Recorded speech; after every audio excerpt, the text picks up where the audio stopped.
હિમસ્ખલન, પૂર અને આકરો તાપ દેશના વિવિધ વિસ્તારોમાં કુદરતનો કહેર હોય એ પ્રમાણેના દ્રશ્યો જોવા મળી રહ્યા છે। સૌથી પહેલા વાત હિમાચલ પ્રદેશની, જ્યાં કુલ્લુમાં ભારે વરસાદથી પૂર આવ્યું। ભૂતનાથ નાળામાં તો રીતસર ગાડીઓ તણાતી જોવા મળી। એટલું જ નહીં, સ્કૂલો બંધ કરી દેવાઈ। શિમલા, તંબા, કિન્નૌર, લાહૌલ સ્પીતિમાં પણ ભારે વરસાદથી તબાહી સર્જાઈ। મંડીના પંડોહ ડેમ પર પણ વરસાદની અસર દેખાઈ રહી છે, જેનું જળસ્તર વધવાથી આસપાસના વિસ્તારમાં પૂરનો પ્રકોપ છે। રસ્તા, ગલી, મોહલ્લા બધે પાણી છે। આ તરફ જમ્મુ કાશ્મીરના ડોડા અને ભલેસા જિલ્લામાં ભારે બરફવર્ષા છેલ્લા 36 કલાકથી થઈ રહી છે। વરસાદથી નદીઓમાં પૂર જેવી સ્થિતિ સર્જાઈ છે।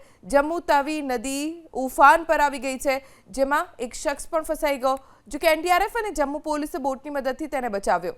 વરસાદના કારણે જમ્મુ શ્રીનગર અને જમ્મુ ડોડા કિશ્તવાડ હાઈવે પર વાહન વ્યવહાર પ્રભાવિત થયો।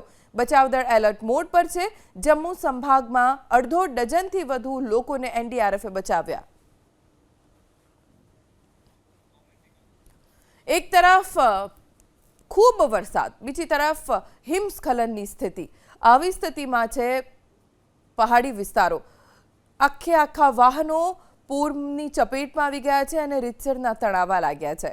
તો બીજી તરફ ડેમમાં પણ જળસ્તર સતત વધી રહ્યું છે। એક તરફ વરસાદ, ઉપરથી બરફવર્ષા પણ થઈ રહી છે, જેના કારણે બેવડો માર પહાડી વિસ્તારના લોકો સહન કરી રહ્યા છે। કેટલાય લોકો કે જે ફસાઈ ગયા, ઘરમાં પાણી ઘૂસી ગયા છે, હોટેલ્સમાં પાણી ઘૂસી ગયા છે, જેના કારણે લોકો ખૂબ મુશ્કેલીનો સામનો કરી રહ્યા છે।